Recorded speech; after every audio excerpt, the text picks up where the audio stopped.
If you ever feel out of control around food, you're not alone, and you're in the right place to learn practical, no-nonsense information about why you binge and how to stop.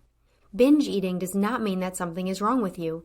It's a natural but primitive brain response that you can correct. If you're ready for change, sign up for the Brain Over Binge self-paced online course for less than $20 per month.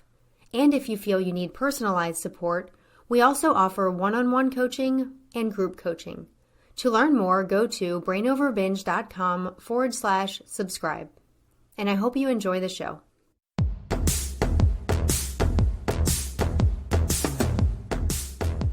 This is the Brain Over Binge podcast, where you learn a simple, brain-based approach to ending binge eating. I'm Kathryn, your host, and I'm so glad to be here today to share some tips with you that I hope you can use in your recovery. All of you listening to this podcast are at different stages in your recovery, and you also have different levels of familiarity with the Brain Over Binge approach. Some of you may be listening for the first time today, and I want to welcome you. Some of you may have already read both of my books, and you're here to get reminders and to stay connected to the concepts you're using to end your own binge eating habit. Some of you may be somewhere in between. This particular episode is more directed toward those of you who are just starting to learn and starting to apply the Brain Over Binge concepts to dismiss your binge urges. But even if you're not new to this approach, you still can benefit from the tips I'm going to share, especially if you find yourself sometimes feeling like you're struggling to dismiss the binge urges. I want you to know that dismissing binge urges is not always going to be comfortable, and that's something that I've shared previously in this podcast. But it also should not feel like an impossible struggle. And if dismissing urges feels extremely difficult and you find yourself acting on binge urges more than you find yourself dismissing them, there are a few things that could be going on and some ways that you could improve your ability to use the 5 components of dismissing urges to binge.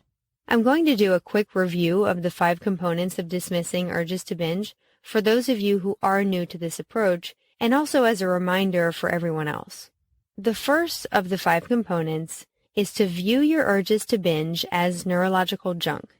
And this means to stop believing that the urges signal a real need, whether that need is physical or emotional. And it also means to stop giving the urges any value or any significance. Viewing the urges as neurological junk means to see them as automatic brain messages that really deserve no attention whatsoever. The second component is to separate the higher brain from the urges to binge. This basically means to realize that the urges are not part of your true self. The urges are generated in lower brain regions that are inferior to your true self or your higher brain. The higher brain is what gives you the ability to say no to binge eating. The urges are actually powerless to make you binge because you have that ultimate control in your higher brain. The third component is to stop reacting to urges to binge. This means to stop letting your urges affect you emotionally. You can learn to simply let them come and go without getting all wrapped up in them and so upset by them. You basically stay detached from your urges to binge, and you take on more of an observer role where you're able to see these urges without letting them get you so upset. The fourth component is to stop acting on the urges to binge. And this is self-explanatory, and it's made possible by the 3 previous components. When you're implementing the 3 previous components and you're seeing your urges in a new way, you're having a new perspective, you're seeing them as neurological junk, it becomes possible to not follow those urges and to not act on them. The 5th component is to get excited about dismissing urges and about recovery itself. By getting excited about your success, you actually can speed along the brain changes that physically erase the habit from your brain. That was just a basic review of the 5 components. If you'd like a more thorough discussion of each component, Cookie Rosenblum and I dedicated 1 episode to each component, and you can find those in episodes 4 through 8. Even if you understand the 5 components, it's possible that when your binge urges come up, you may still find yourself feeling overwhelmed by them, and you also may end up acting on them. So in this episode, I'm going to give you some suggestions on how you may be able to better apply the 5 components in your life.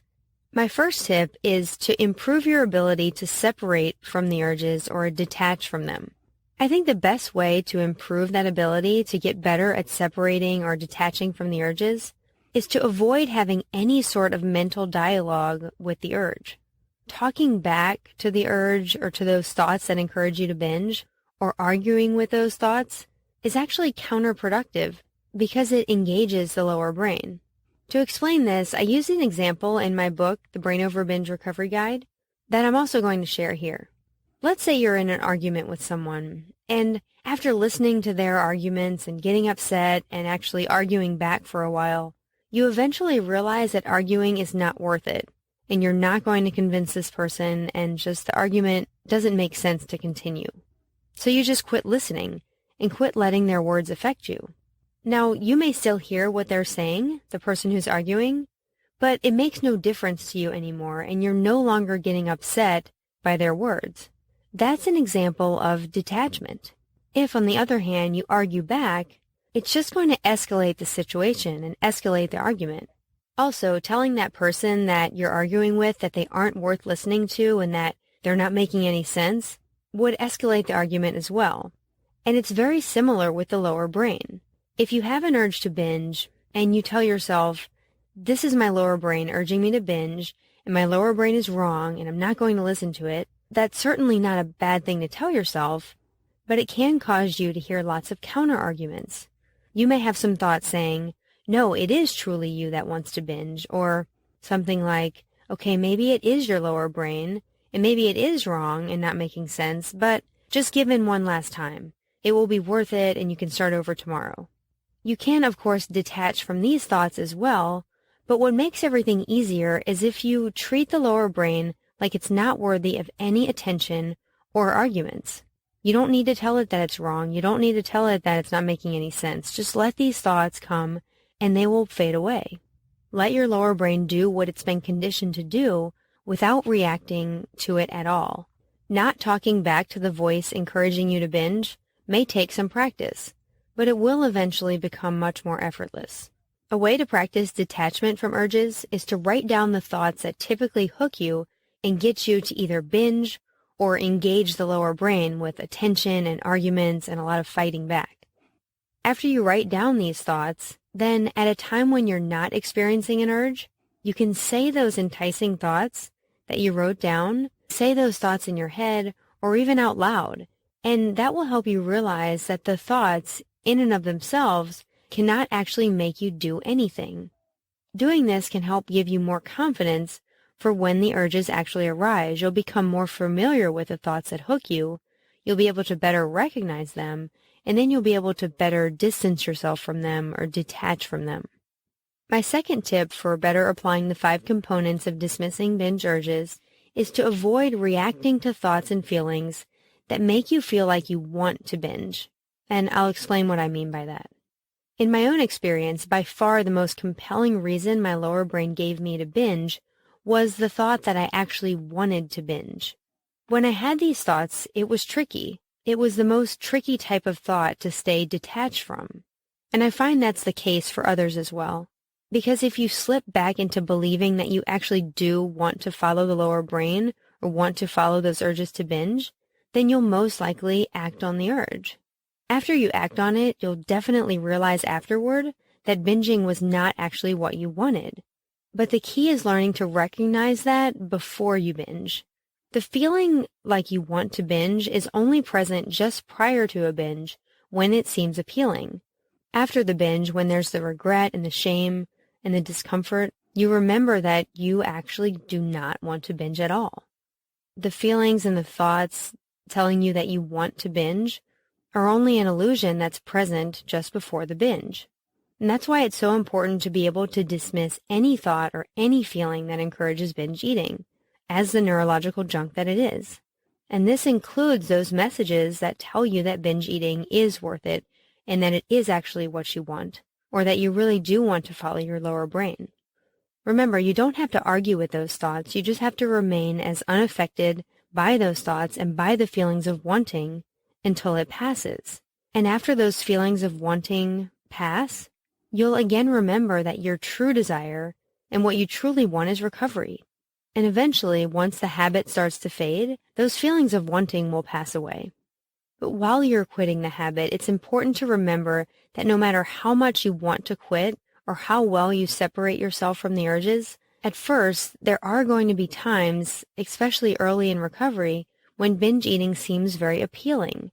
I find that it's helpful for people to accept that and realize that you may indeed feel sometimes like you're depriving yourself of something you want. But it's just a temporary feeling, and it will pass, and you'll be so glad that you didn't act on it.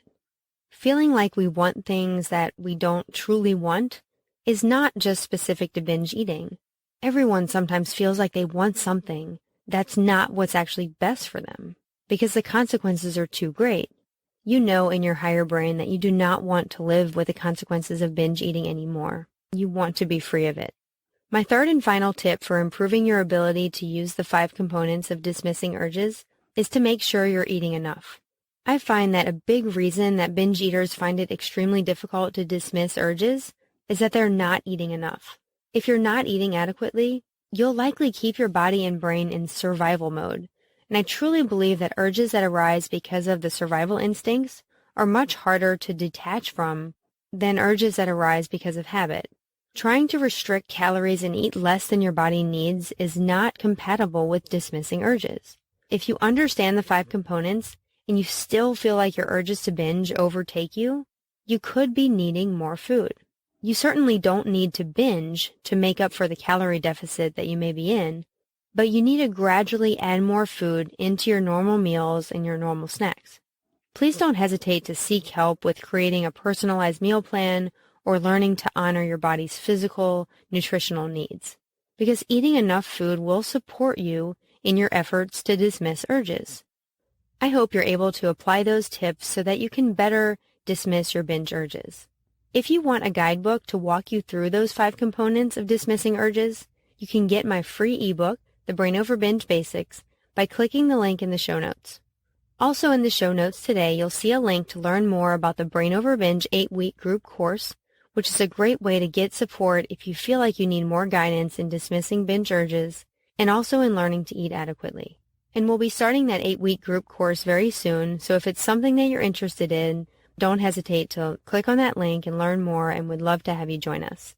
Whether you're new to the Brain Over Binge approach or you're well on your way to recovery, I want to encourage you and remind you that you have the power to change your brain and live a binge-free life. The Brain Over Binge podcast is produced and recorded by Brain Over Binge Recovery Coaching, LLC. All work is copyrighted by Brain Over Binge Recovery Coaching, LLC, and all rights are reserved. As a disclaimer, the host of the Brain Over Binge podcast are not professional counselors or licensed healthcare providers, and this podcast is not a substitute for medical advice or any form of professional therapy. Eating disorders can have serious health consequences, and you are strongly advised to seek medical attention for matters relating to your health. Please get help when you need it, and good luck on your journey.